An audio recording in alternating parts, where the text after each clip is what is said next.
네, 안녕하세요. 반갑습니다. 어제 결국 금리 인하를 했습니다. 하지만 금리 인하 0.25포인트밖에 하지 않았죠. 그러다 보니까 시장 자체 수급이 많이 올라오진 않은 모습입니다. 저는 개인적으로는 0.25가 좀 낮다고 생각을 합니다. 왜냐하면 너무 빠르게 올라가지고 너무 빠르게 떨어진 것보다는 지금부터 조금씩 다른 분들, 못 사신 분들이 기회를 주면서 가는 게 좋지 않을까. 그리고 뭐 이런 상황에서는 많은 사람들이 또 실망해가지고 매도를 하지 않겠습니까? 매도를 하다 보면 또 기회가 오고 하니까 아직 기회를 못 잡으신 분들에게 더 많은 기회를 주고 있고, 사실 이제 매수하신 분들에게는 좀 빨리 갔으면 좋겠다는 생각을 할 수 있겠지만, 원래 또 천천히 가야 더 많이 올라갑니다. 이렇게 안 가고 그냥 이렇게 한 방에 올라가잖아요. 그러면 또 빨리 빠지거든요. 그러니까 너무 이제 실망하지 마시고, 혹시라도 또 계속 여러분들에게 뭐 투자금이 이런 게 늘어나면 종목을 늘려가면 되니까 그렇게 좀 좋은 방향으로 생각하시면 좋겠습니다. 자, 여러분들 본격적으로 시작하기 전에 구독과 그다음에 좋아요 꼭 한 번씩 눌러주시고요. 같이 봤으면 좋겠습니다. 자, 그럼 먼저 다우존스 잠깐 보도록 하겠습니다. 다우존스 같은 경우에는 뭐 0.57% 올랐는데 뭐 올랐다기보다는 여기서 이제 거의 뭐 횡보하고 있다, 좀 간을 보고 있다. 저는 좀 그렇게 보고 있습니다. 앞으로 어떻게 될지 좀 이 방향성을 탐색하는 구간이라고 좀 생각이 들고요. 그 다음에 나스닥 같은 경우에는 오르려고 하다가 좀 떨어졌습니다. 이게 이제 어제 장 초반과 그 다음에 장 중반과 장 흐름, 이렇게 각각 조금 흐름이 달랐어요. 이제 그게 무슨 말이냐면, 초반에는 잠깐 분봉을 좀 보여드릴게요. 저 분봉 진짜 안 보는데, 단타 할 때나 빼놓고는 뭐 분봉 거의 보는 일이 없잖아요. 자, 여기서 보시면 이제 이렇게 처음 시작부터 시작해가지고 쭉 또 한번 내려갔다가 그 다음에 반등 주다가 다시 한 번 더 이런 식으로 떨어졌거든요. 그러니까 뭐 아마도 이제 이때쯤이었을 겁니다. 이제 파월 의장의 그 어떤 기자회견 이런 내용들이 있었어요. 그래서 이제 금리 인하 기대 속에서 이제 시장이 약간 상승을 했지만, 바로 이제 이따가 말씀드리겠지만 엔비디아나 이제 이런 어떤 중국 수요 우려, 그 다음에 중국에 쓰지 마라 이런 것들 하면서 좀 쭉 떨어졌습니다. 쭉 떨어지다가 근데 금리 인하 결정이 발표되는데 0.25인 거죠. 그래서 뭐야 이거, 문제가 있는데 하면서 쭉 떨어졌어요. 그랬다가 이제 올해 두 번 정도 더 한다, 뭐 이런 내용들, 조금 시장 완화적인 얘기를 하면서 다시 한번 반등을 주고, 뭐 이렇게 좀 어제는 왔다 갔다 많이 했습니다. 어제 만약에 시장 안정적인 얘기 안 했으면 쭉 떨어질 뻔했어요. 제가 말씀을 드렸던 게 바로 그거였습니다. 기억하시죠? 0.25%는 이제 호재가 아니다. 이건 누구나 알고 있기 때문에 이거 가지고는 절대로 증시를 끌어올릴 수가 없다. 이것만 나오면은 조금 눌릴 수도 있다. 바로 이제 그 얘기 나오면서 눌렸습니다. 그렇죠? 그러다가 이제 올해 두 번 더 할 수 있다. 그러면 벌써 0.5%, 0.25씩만 해도 0.5%가 인하되는 거잖아요. 그러다 보니까 반등을 다시 줬습니다. 자, 이런 모습들 보여줬다. 그래서 파월이 끝까지 그래도 시장 방어해줬다. 괜찮았다. 좀 그렇게 좀 생각을 하고 있습니다. 자, 어제 이제 보시면은 two more cut in 뭐 2025년 영어가 짧습니다. 제가 대충 읽을 수는 있거든요. 근데 이제 발음은 약간 제가 좀 안 되니까 그 부분 좀 이해해 주시고요. 어쨌든 두 번 더 할 가능성이 높다고 하고 있습니다. 그래서 지금 현재 4에서 4.25까지 떨어졌는데, 만약에 두 번 더 하면 0.5씩이니까 3.5%에서 뭐 한 3.75까지 될 수도 있지 않겠느냐. 이건 근데 예상입니다. 이게 무조건 두 번 인하한다는 게 아니고요. 그 정도로 보고 있다. 점도표가 뭐 그렇게 나왔다. 이제 이렇게 사람들이 연준 이사들이 그렇게 생각하고 있다라고 하는 거지. 또 뭐 갑자기 인플레이션이 세진다거나 아니면은 뭐 갑자기 그런 일 없을 거라 생각하지만 시장이 갑자기 붕괴를 한다거나 이러면 이게 더 떨어질 수도 있는 거고, 더 오를 수도 있는 거고, 못 갈 수도 있는 거고, 그런 거라서 현재는 예상입니다. 이제 이게 또 여기서부터 이제 나오겠죠. 여러분들 똑같다고 보시면 되는데, 어떤 거냐면 지금 0.25% 인하가 거의 기정사실화됐습니다. 그렇죠? 그러다 보니까 0.25로는 시장 올릴 수가 없어요. 그런데 지금 이제 3.5에서 만약에 3.75를 지금 현재 거의 목표치로 줘버렸기 때문에, 두 번이라고 했으니까 이게 지금 어느 정도 만약에라도 확신이 들고, 이게 뭐 지금처럼 100% 이상의 사람들이 뭐 90%에서 100% 이상의 확신을 가지고 있다. 그러면 이거는 호재가 아닙니다. 이미 시장에 다 반영돼 버려요. 그 전에 이미 다 반영돼 버리기 때문에 호재가 아닙니다. 이렇게 돼 버리면 그냥 뭐 가다가 떨어지거나 아니면 그 옆으로 횡보하거나 이런 식으로 될 겁니다. 만약 여기서 2.5%나 뭐 3%까지 떨어뜨렸다, 그러면 호재가 돼가지고 상승할 수 있겠죠. 그래서 이렇게 되면 시장이 올라갈 거야? 뭐 그러신 분은 없겠죠. 이제는 그러시면 안 됩니다. 제 채널 함께 이제 보고 하시면서는 이미 시장에 나온 호재는 호재가 아니고 이미 시장에 나온 악재는 악재가 아니다.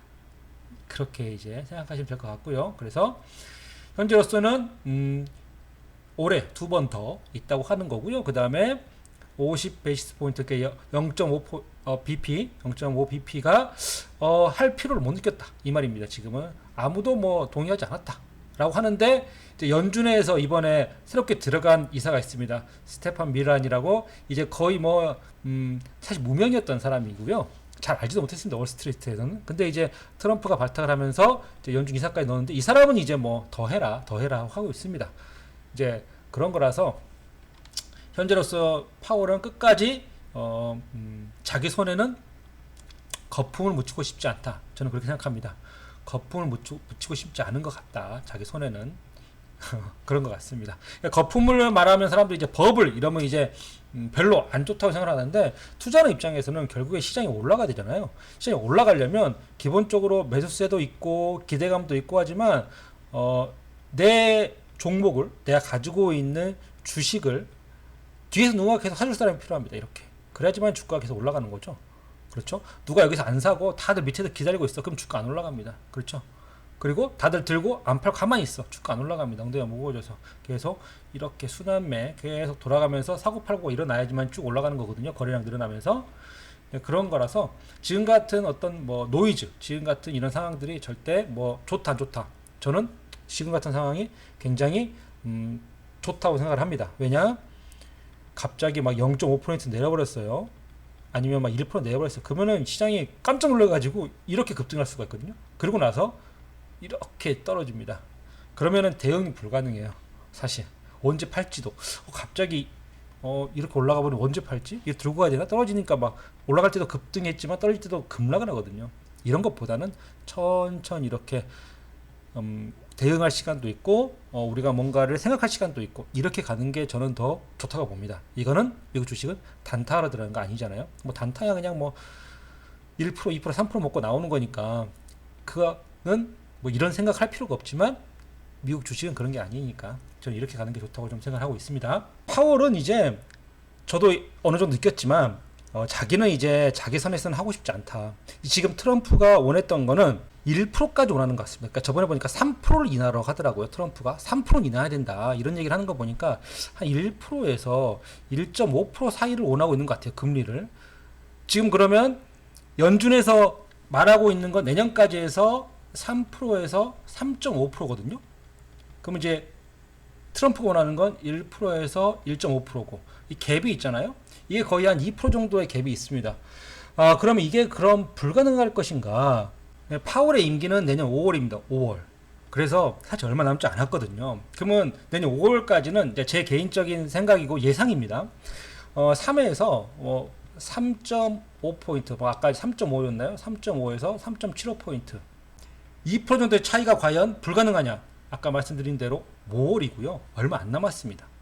지금 뭐 여기 나온 이제 후보 11명 뭐 어쩌고저쩌고 하던데 지금 한 3명 정도가 지금 남은 것 같고요. 이 3명이 보면은 이제 대부분 다 뭐 볼 필요도 없습니다. 다 트럼프의 말을 잘 들을 수 있는 사람들입니다. 뭐 케빈 월시, 뭐 케빈 하셋 뭐 이런 사람들인데 어차피 뭐 트럼프랑 이제 얘기가 잘 되는 그런 사람들이 다 후보기 때문에 독립성은 없습니다. 제가 생각했을 때 그러면 2%를 더 내릴 수 있다고 저는 생각합니다. 내년 5월 이후에. 무슨 말인지 이해되셨죠? 그러면 지금부터 내년 5월까지 약 한 3에서 3.25% 가고요. 그 다음부터 또 시작해가지고 뭐 0.25%, 뭐 0.5% 쭉 내리겠죠. 그럼 내년, 내후년까지도 내릴 수 있다. 그러면 아직까지 시간은 좀 있다. 내년까지도 시간이 있고 현재로서는 그렇습니다. 물론 그때 또 금리 인하가 더 갑자기 급작스럽게 일어날 수도 있고 뭐 시장 상황이 어떻게 변할 거에 따라 다 다르겠지만 현재 나온 상황으로 따진다면 그렇다는 거. 그래서 아직 시간이 있고 그 다음에 금리 인하도 점진적으로 해나갈 수 있겠다. 그렇다면 우리가 주식 그 다음에 뭐 채권, 뭐 부동산, 뭐 등등등 모든 자산이 올라가는 인플레이션과 그 다음에 자산들이 급등을 할 수 있는 이렇게 뭐 거품, 버블 이런 것들이 오려면 아직 시간이 좀 남았다. 거품을 안 좋게 생각하실 필요는 없다는 거. 주식 투자를 하는 입장에서는 이런 부분들이 있어야 여러분들의 또는 저의 자산이 늘어날 수 있는 기회이기 때문에 우리가 다 같이 이런 것들을 미리 한번 시나리오를 짜봤으면 좋겠다. 저의 시나리오를 여러분들에게 좀 말씀을 드렸습니다. 자, 그래서 지금 말고 이제 10월에 한 번 하고 12월에 한 번 더 내릴 그런 예상이 있습니다. 이제 10월 달에 내리고 12월 달에 내린다면은 현재 나온 그대로 가는 거기 때문에 호재는 아닙니다. 근데 만약 여기에서 10월 달에 안 내려버렸다. 그러면은 한번 누를 수 있습니다. 어떻게 되든 아직 내년 제 개인적인 생각은 이 연준 이사들이, 연준 의장들이 새롭게 나와서 새롭게 되고 이 인선도 해야 되거든요. 지금 그 미국 의회에서 어쨌든 저 첫 번째 금리 인하를 하기 전까지가 아마 기대감의 어떤 절정이 되지 않을까 싶습니다. 그러니까 새로 된 의장이 이 사람이 갑자기 1%를 내릴 수도 물론 그럴 수는 없겠지만 0.5%를 내릴 수 있을 것 같고 0.25%를 내릴 수도 있을 것 같고 아마도 0.25를 맨날 파울이 내렸기 때문에 0.25를 내릴 것 같지는 않거든요. 테러 된 사람이 오자마자 0.5를 내렸어. 아, 역시 너 트럼프가 보낸 사람답다. 1%를 냈어.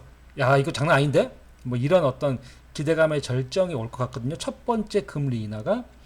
그래서 현재는 파월 자기는 손에 금리 인하 거품 묻히지 않겠다라는 생각을 저는 어느 정도 좀 읽었고요. 대신 이제 다음에 나올 이 후보들 중에서 연준 의장이 어떤 이야기를 하고 어떤 결정을 할지에 따라서 전 절정이 올 것 같습니다. 기본적인 절정. 그렇다고 해서 그걸 끝난 건 아니라고 생각을 해요. 왜냐하면 금리 인하를 했잖아요. 그럼 그렇게 바로 이제 하고 나서 끝난 게 아니고 금리 인하를 하고 나면은 또 돈이 막 시장에 풀릴 거 아닙니까? 돈 시장에 풀리면 그 돈이 다 어디로 가겠습니까? 그 전부터 절정해가지고 주식이 쭉 올라가고 있어요. 뭐 부동산도 오르겠죠? 쭉 올라가고 있어요. 그러면 이렇게 나간 돈이 사람들이 다 예금을 하겠습니까? 예금? 금리가 1%로 갈 것 같은데 예금을 하겠어요? 누가? 다 주식 사고 다 부동산 사겠지?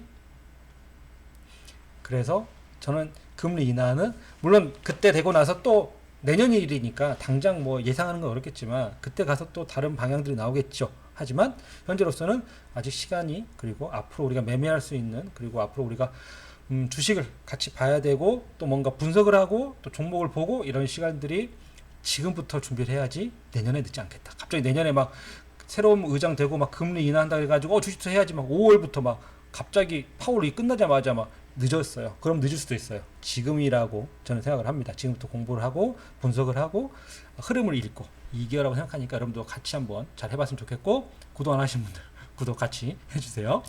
자, 그러면 이제 어제 업종 지도 잠깐 좀 먼저 보도록 하겠습니다. 자, 업종 지도를 보면요.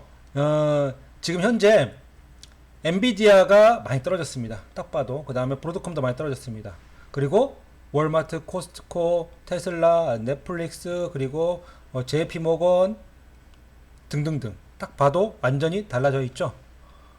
자, 여기 올라간 종목들 월마트, 코스트코, 뭐 은행주들 다 금리 인하 수혜주들입니다.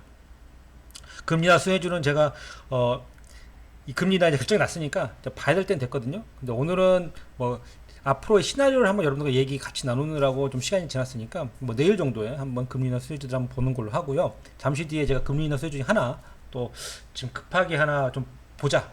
이건 뭐 매수까지는 아닌데 이 종목의 중요한 이유와 그 다음에 꼭 봐야 되는 이유까지 한번 말씀을 드리도록 할게요. 오늘은 이제 그 전에 먼저 이 엔비디아와 브로드컴이 좀 떨어졌습니다. 마이크로소프트나 뭐 애플이나 뭐 아마존 약간 떨어져. 구글은 그 자리에 거의 있다고 보면 될 것 같고요. 테슬라도 1% 정도니까 약간 올랐습니다. 근데 이제 왜 떨어졌냐? 뭐 다들 아시고 있을 거라고 생각이 듭니다. 자, 엔비디아가 이제 중국에서 엔비디아 이제 쓰지 마라. 엔비디아 너네들 이제 쓰면 안 된다. 자, 엔비디아 차트 잠깐 보도록 하겠습니다. 자, 엔비디아 차트를 보면은 엔비디아가 올라가려고 하다가 하락을 해버렸습니다. 올라가려고 하다가 하락을 해버렸어요. 엔비디아가 어쩐지 차트가 이상하더라. 제가 분봉을 켜놓고 있었네요. 분명 이게 있어야 되거든요. 자, 엔비디아가 올라가려다가 하락을 해버렸습니다. 자, 그러면 지금 여기를 계속 못 올라가고 있습니다. 그럼 엔비디아가 그럼 이렇게 하락해를 끝날 거야. 제가 여러분들에게 종목 지금까지 딱 3개 말했거든요. 이 종목은 만약에 모른다면 꼭 들고 가야 되는 종목이 3개가 있다. 첫째가 첫 영상이었죠. 구글이었습니다. 두 번째가 테슬라였습니다. 그리고 세 번째로 말씀드린 게 엔비디아였습니다. 기억하시죠? 혹시 안 보신 분들 있으면 이 영상 한 번씩 봤으면 좋겠습니다. 제가 왜 말씀을 드렸는지. 구글은 AI 사용을 할 때는 결국 구글만한 AI가 없더라. 테슬라는 결국 일론 머스크를 믿는다면 일론 머스크의 계획들을 한번 어떻게 실행하는지 보자. 그리고 마지막 엔비디아. 시장이 올라갈 때 주도 섹터는 잘 바뀌지 않고 주도 섹터 중에 주도 종목 1등 종목은 만약에 모른다면은 1등 종목은 그래도 조금은 가져가야 된다. 1등 종목의 흐름이 제일 중요하다. 1등 종목이 안 가면은 결국 시장도 못 간다. 이런 얘기를 좀 같이 드리면서 엔비디아도 뭐 여러분들이 아주 조금이라도 꼭 가져가는 게 좋다. 엔비디아는 그렇게 말씀 좀 드렸던 것 같아요. 엔비디아가 하락을 한다고 해도 걱정할 필요는 없다. 엔비디아가 하락하면 시장도 하락합니다. 엔비디아가 하락하면 나스닥도 못 갑니다. 그건 트럼프가 바라는 게 아니에요. 가만히 있지 않을 거예요. 그래서 저는 엔비디아가 갈 수밖에 없다고 생각하고 주도 섹터와 주도 종목이기 때문에 이 종목이 안 가면 브로드컴으로 갈 수도 있고요. 이 매수세가 그 다음에 오라클로 갈 수도 있습니다. 물론 이제 브로드컴, 오라클 전부 다 AMD까지 다 올라가지 못하고 하락을 했습니다. 전부 다 중국발 뭐 이 이슈 때문에 그렇긴 한데 결국에는 저는 갈 거라고 생각을 합니다. 지금은 만약에 못 사신 분들, 나는 엔비디아 사고 싶었는데, 엔비디아 가서 못 사고 있었어? 하신 분들이 이 밑으로 하락했을 때 살 수 있는 그런 구간이지, 지금 하락하니까 걱정할 구간은 절대 아니라고 생각합니다. 엔비디아 걱정하지 마세요. 엔비디아를 걱정할 거라면 미국 시장, 미국 증시를 걱정해야 되는 거고, 미국 증시를 걱정하는 거라면은 이제 AI의 앞으로 발전 가능성도 걱정을 해야 되는 거고, 여러 가지 다 걱정해야 되는 거예요. 엔비디아 걱정은 그렇습니다. 그래서 엔비디아는 뭐 실적도 그렇지만 지금 엔비디아가 아직 깔지 못해요. 지금 너무 많은 곳에 지금 해달라고 해서 다 하지 못하는 것들이 지금 브로드컴이나 오라클이나 AMD로 가면서 종목들의 가치 매수세가 붙고 올라가는 거거든요. 엔비디아가 여력이 있으면 더 받을 겁니다. 더 받으려고 하고 있고, 여러분들 아시겠죠? 그래서 엔비디아 걱정하실 필요는 없다. 이런 이슈 하나도 여러분들에게는 매수할 수 있는 기회니까 엔비디아 못 사신 분들은 떨어지면 사는 게 좋겠다. 저는 한 165달러 이하면 좀 좋겠는데 165달러 이하. 근데 이렇게까지 막 떨어지기는 쉽지 않을 것 같고, 그리고 168달러 밑에서부터는 조금씩 가져갈 만하다. 그 다음에 브로드컴은 제가 저번에 말씀드릴 때 이 갭을 지금 현재 안 메꾸고 있습니다. 그러니까 이 갭까지 떨어지지 않고, 여기 보시면 물론 시장 때문이었지만 올라간 다음에 갭 밑으로 하락해 버렸죠. 갭을 하락했다가 이제 쭉 빠져버렸습니다. 이 갭을 메꾼다는 게 사실 쉽지 않습니다. 갭을 못 메꾸면 하락을 하거든요. 이 갭까지 떨어져 버리면 이 갭을 제대로 메꿔야 되는데, 지금 상황에서는 거의 이 올라가지, 그러니까 내려오지 않고 여기서 계속 있는 거 보니까 한 번 더 브로드컴 갈 수도 있겠다. 다만 여기에서는 좀 쉽지 않다. 여기에서 뭐 추세가 나오든 여기에서 상승이든 하락이든 뭔가 좀 방향성이 나와야 되는데, 지금은 그냥 보유자의 영역이지 새로 들어가기는 지금은 약간 좀 더 봐야겠다라고 생각이 듭니다. 왜냐하면 여기 갔다가 좀 여기까지 내려갔죠. 다시 올렸죠. 지금은 대응하기 쉽지 않습니다. 다음에 AMD 같은 경우에는 지금이 기회다. AMD 산다면, 제가 AMD 같은 경우에는 오라클처럼 올라갈 수 있는 종목 3개 중에서 하나가 AMD였던 기억하시죠? 지금 분명히 AMD도 실적, 그 다음에 컨퍼런스 콜 이런 걸 나올 때 올라갈 것 같은데, 이 종목들의 어떤 자세한 내용들은 제가 종목 하나하나 볼 때 그때 좀 더 보고요. 지금 흐름만 조금 보도록 하겠습니다. AMD 같은 경우에도 155달러 밑으로 괜찮을 것 같고, 사실 저는 오라클 를 조금 더 눈여겨보고 있습니다. 오라클 여러 가지가 있지만, 오라클은 결국 틱톡에 이제 이 지분이 결국에는 미국으로 넘어갈 수 있고, 오라클이 거기에 좀 참여를 하잖아요. 근데 틱톡이 우리나라 사람들은 잘 안 하는데 지금 해외는 틱톡입니다. 틱톡이에요. 글로벌로 봤을 때는 틱톡이거든요. 그래서 저는 오라클 정도 보고 있는데, 아직까지 이거는 이슈가 좀 끝나지 않았고, 아마도 트럼프랑 그 다음에 시진핑이랑 둘이서 뭔가 약간 좀 단판을 지어야겠죠. 뭐 이번에 아펙 회의 온다고 했던 것 같은데, 이 단판이 지을 때 들어가기는 위험하고요. 이미 결정이 나고 나서 들어가는 건 위험하고, 결정이 나버리면 한번 갖다 또 눌렀다가 또 이렇게 갈 수도 있거든요. 이 오라클 특성상.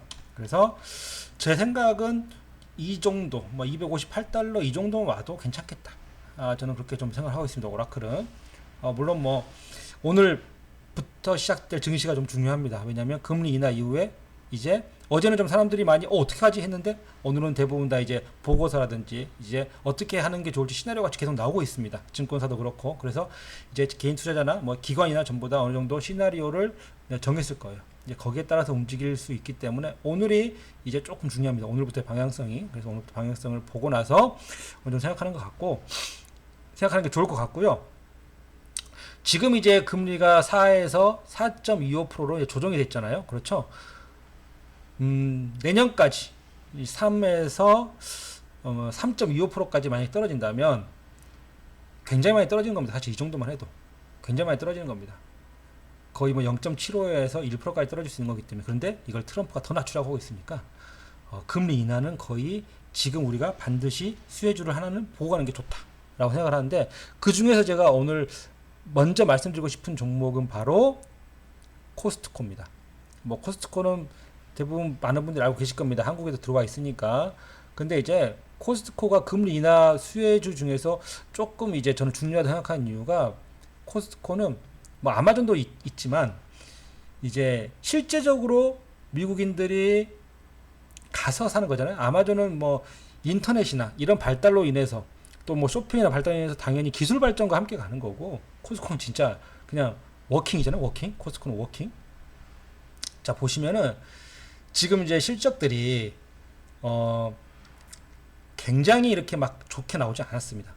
거의 그냥 예상치에 근접한 정도였어요. 근접한 정도, 아니 좀 떨어지거나. 그러다 보니까 여기 보시면은, 자, 이렇게 뭐 8%, 6% 이런 식으로 올랐지만은 마이너스 조금만 실적보다 안 돼도 크게 떨어집니다. 마이너스 8%까지 떨어졌네요. 실적보다 마이너스 1좀 떨어졌다고 해서 1% 이렇게 지금 되고 있는데, 지금 이번에 예상치가 지금 보시면은 860억 달러거든요. 이제 그 전에 비해서 실적을 계속 증가하고 있는 중입니다. 그렇죠? 그리고 미국의 일반 소비자들까지 다 같이 워킹으로 가서 이제 장을 보는 곳이다 보니까, 결국에 저는 코스트코의 실적이 금리 인하 수혜주 중에서 가장 바로미터가 될 수 있지 않을까, 소비 수준을 볼 수 있는 바로미터가 될 거라고 생각을 하거든요. 그래서 저는 코스트코의 실적을 좀 위주로 많이 보고, 그 다음에 코스트코가 또 전 세계에도 또 들어가 있으니까 이제 그런 부분까지 같이 보는 의미에서, 이번에 이제 과연 예상 실적 860억 달러인데 이걸 넘어서게 될지, 그리고 계속 좀 증가세가 뚜렷하게 나올지, 그리고 코스트코가 이 증가세가 뚜렷하게 나온다면은 여기에 따라서 이제 금리 인하가 얼마나 사람들에게 많이 영향을 미치고 있느냐. 이 종목을 그래서 당장 뭐 좋다 안 좋다 의미가 아니고 현재 바로미터로서 좀 봤으면 좋겠고, 자, 코스트코를 보시면 그동안 이제 거의 실적이 뭐 그 예상치보다 올라야 되잖아요. 예상치도 많이 오르고 어닝 서프라이즈가 나오고 이래야지 조금 더 많이 이렇게 올라가는 건데, 거의 예상치 부합하거나 예상치보다 떨어지거나 이런 상황이기 때문에 주가가 가지 못하고 계속 이제 지지부진했습니다. 물론 그 전에는 올라갔죠. 이 코로나 때만 해도 사람들이 많이 안 움직인다고 하지만 그때도 올라갔던 이 종목이 코스트코고요. 근데 지금은 이제 많이 못 가는 이유가, 물론 뭐 실적 문제도 있지만 지금 모든 매수세나 모든 사람들의 관심은 다 AI잖아요. 누가 코스트코에 장보는 이 매출에 관심 갖기보다는 어떤 업체가 AI를 더 잘하느냐, 그리고 어떤 업체가 AI 설비를 더 잘하느냐, 더 빠르게 하느냐, 더 잘 맞췄냐, 엔비디아의 수주를 받았느냐, 아니 엔비디아 아니죠, 오픈 AI의 어떤 물량을 받았느냐, 이게 좀 중요한 상황이다 보니까 못 간다고 생각을 하지.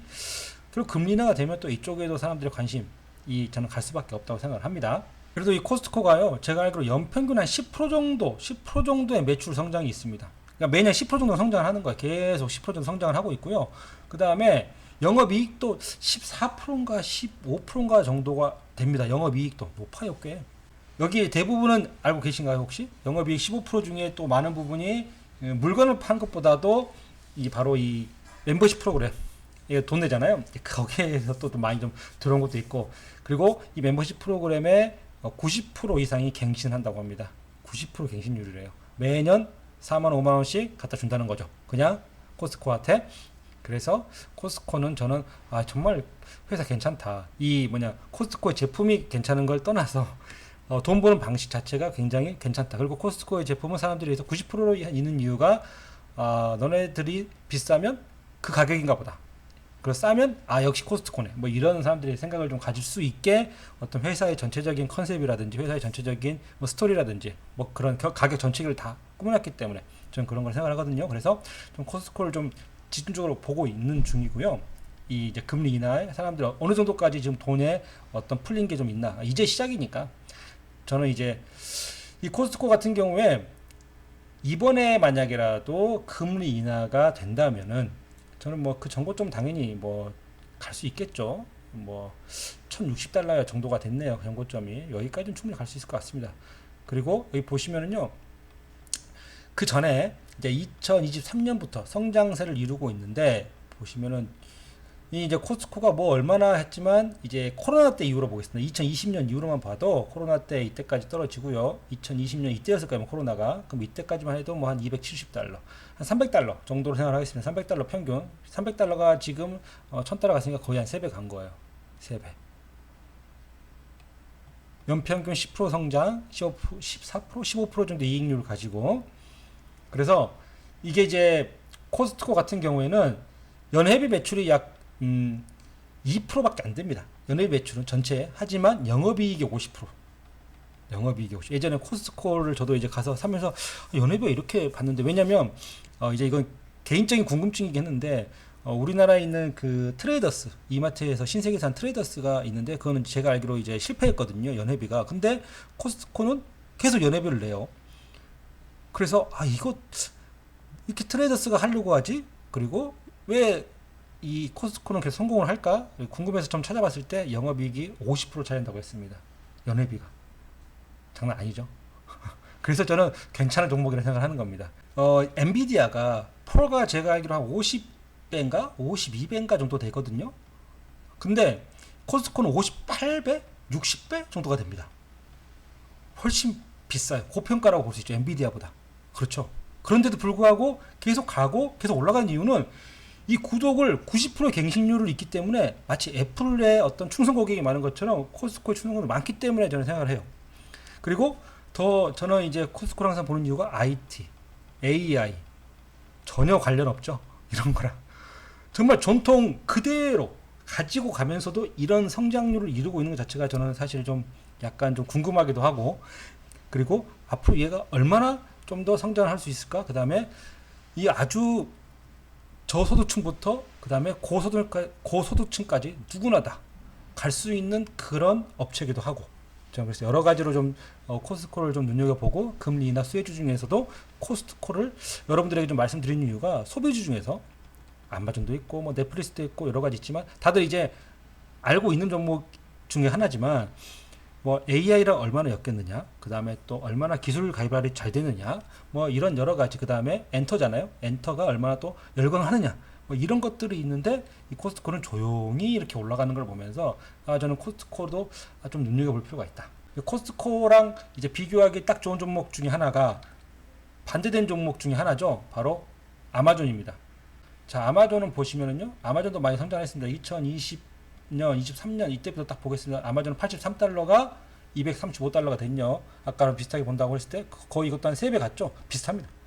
아마존의 성장, 이 주가 상승이나 코스트코의 주가 상승, 2023년이잖아요. 2023년에 여기 85달러부터 235달러니까요.